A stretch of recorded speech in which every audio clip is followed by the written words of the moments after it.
Level 1. The Errand Boy. You're 17 years old. You grow up in a neighborhood where certain men are treated differently. They walk into restaurants, and the best table appears. They stand on corners and other men cross the street to avoid them. They drive cars that don't match any job you've ever heard of. You understand from a young age that there is a structure here, a hierarchy, and that the men at the top of it operate by rules that have nothing to do with the rules everyone else follows. Your uncle is connected. Not at the top, not anywhere near the top, but connected enough that when he introduces you to certain people, those people look at you and nod in a way that means something. You start doing errands, small things, delivering envelopes you don't open, picking up packages you don't ask about, standing outside a social club for 3 hours making sure nobody comes in who isn't supposed to. You are paid in cash. You are paid well for someone your age. You don't ask questions. Not asking questions is the first thing you learned, and it may be the most important thing you will ever learn in this life. You watch everything. You watch how the men above you carry themselves, how they talk, how they listen more than they speak, how they never show anger in public, even when something has made them furious, how they treat the people beneath them, and what that tells you about who they are. You are learning a language that has no textbook. You are learning it by watching and by keeping your mouth shut, and by being exactly where you're supposed to be, exactly when you're supposed to be there. You are 17 years old, and you have found the world you want to live in. You don't fully understand yet what that means. Level 2. The Associate. You're 21. 4 years of errands and standing outside and delivering things you don't ask about. You have a reputation now. Not a big one, but within the specific geography of your world it means something. You are known as reliable. You are known as someone who doesn't talk. In this world, those two qualities are worth more than intelligence or ambition. A capo named Carmine starts using you for more serious work. Not violence. Not yet. Financial work. You help run a numbers operation out of a barbershop on the east side. You collect from the bookmakers who owe a percentage up the chain. You learn how money moves in this world. Not through banks, not through anything traceable, through envelopes and handshakes and arrangements that exist entirely in the understanding between two people who know what happens if the arrangement breaks down. You're making more money than your father ever made. You're 21 years old, and you have cash in a shoebox under your bed that would take your father 2 years to earn. You don't talk about this. You don't drive a flashy car. You dress normally. You live normally on the outside. Inside, you know exactly what you are becoming, and you have made peace with it in the way that young men make peace with things they want badly enough. The dangerous parts feel far away. The money feels very close. You are not a member. Not yet. Associates don't get made. Associates are useful. There's a difference, and you understand it completely. But Carmine has mentioned your name to people above him. You know this because of how certain men look at you now when you're introduced. The look that means your name arrived before you did. Level 3. The Soldier. You're 26. The ceremony is nothing like what you've seen in movies. It's a room, a table, certain men present, words spoken, an understanding established that has existed in some form for longer than anyone in the room has been alive. You prick your finger. You hold the burning paper. You say what you are supposed to say, and then you are a member of this family, a soldier, the lowest rank within the official structure, but a rank that carries weight that no associate position ever does. Everything changes, and nothing changes. The work is similar, but your relationship to it is different. You are now protected in ways you weren't before. If someone moves against you without authorization, it is not just a problem for you. It is a problem for your entire family. That protection is real, and it is valuable, and it comes with obligations that are equally real. You have a crew now, other soldiers and associates you work with under your capo. You run gambling operations. You have interests in legitimate businesses that exist partly to explain income and partly because they actually make money. A restaurant, a construction company that gets contracts through relationships rather than competitive bidding. You understand now how the legitimate world and this world overlap. They overlap everywhere. There is no clean line. You have also learned about the other side of this life, the weight of it. You have seen what happens when someone talks. You have seen what happens when someone takes what isn't theirs without permission. You carry knowledge now that you cannot unlearn. You are 26 years old, and you made a decision that cannot be unmade. You knew this when you made it. That doesn't make it easier. It makes it real. Level 4. The Earner. You're 31. 5 years as a soldier, and you have distinguished yourself in the way this world rewards. Not through loyalty alone. Through money. You are what they call an earner. Every week, you bring up a percentage to your capo. Every week, that percentage is significant. Significant enough that your capo mentions your name to the underboss. Significant enough that the underboss mentions your name to the boss.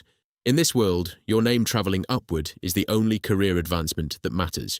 You run 3 gambling operations, a loan shark business that services both civilians and people within the life, and a piece of a sanitation company that has contracts with half the restaurants in your district.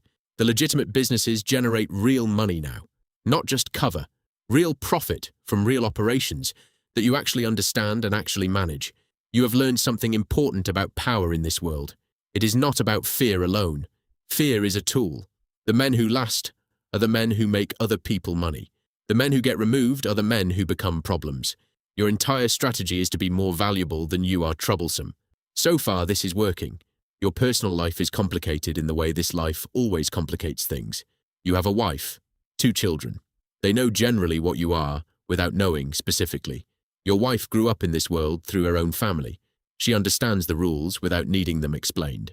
You love her in the way men in this life love their families, completely, and at a distance from the truth of your days that is necessary for everyone's survival. Level 5. The capo. You're 37. Your capo died of a heart attack 14 months ago. After 2 months of careful arrangement and quiet conversation between the right people, your name was given to the boss. The boss approved it. You are now a capo. You have a crew of 12 men. Their problems are your problems. Their earnings flow through you to the administration. Their mistakes are reflected back on you. Leadership in this world is nothing like what people imagine. It is not about standing in front of men and giving speeches. It is about knowing each man in your crew well enough to know what he can be trusted with and what he cannot, what motivates him, what frightens him, what he would do if he thought nobody was watching.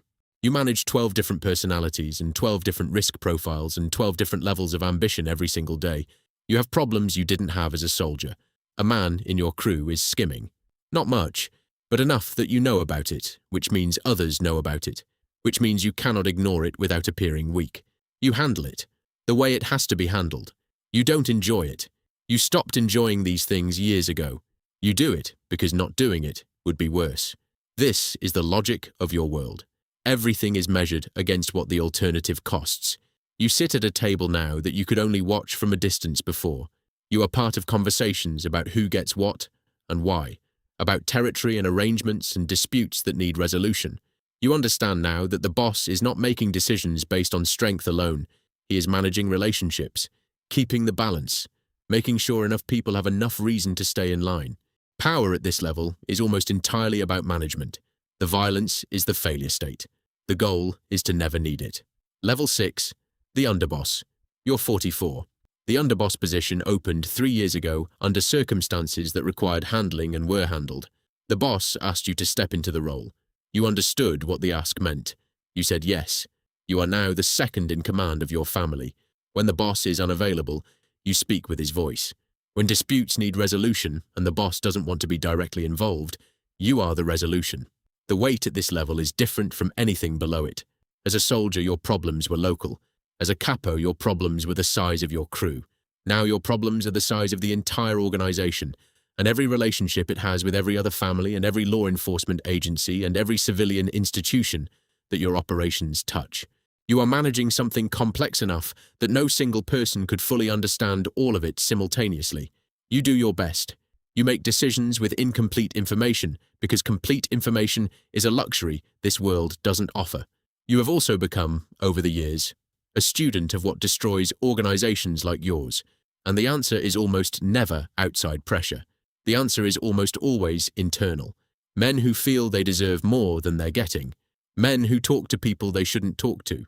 Men who let their appetites grow faster than their discipline. You watch your own organization for these signs the way a doctor watches a patient for symptoms.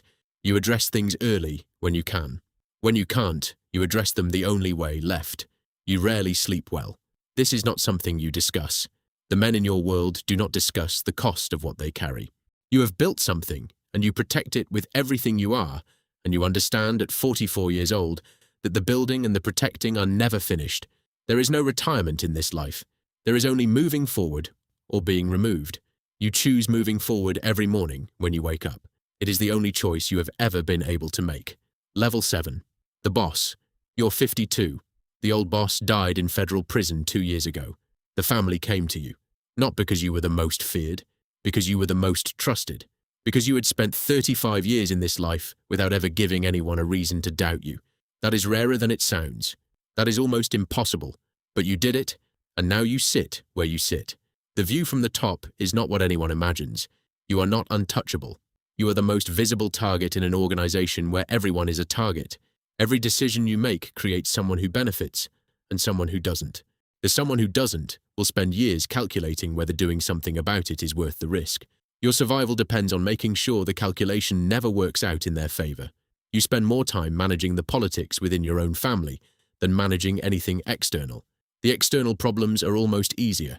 With outside problems, you know where the threat is coming from. Inside problems wear the faces of people who kiss your cheek at Christmas. You have learned to watch hands, not faces. Faces lie. Hands tell you what a person is actually planning. The federal pressure is constant. It has always been constant. They have been trying to dismantle what you are part of for longer than you have been alive. You do not underestimate them. You take precautions that would seem paranoid to anyone outside this world and that are simply necessary to anyone inside it. You have attorneys who are paid to think about nothing but keeping you as far from courthouse steps as possible. So far, this is working. So far is a phrase you live inside entirely. You think sometimes about the 17-year-old who watched certain men walk into restaurants and get the best table, who wanted to be in that world without understanding what the world cost. You understand now. You have paid in ways that cannot be itemized, in missed years with your children, in the permanent tension that lives somewhere in your chest that you have stopped noticing because it has been there so long, in the things you know that cannot be unknown and cannot be shared with anyone outside this room. But you are the boss, and in this world that you chose at 17 without fully understanding what choosing meant, that is everything there is. You sit at the head of the table. The men around it look to you. You give them what they need, and tomorrow you will do it again. Because this is the only life you have ever known how to live.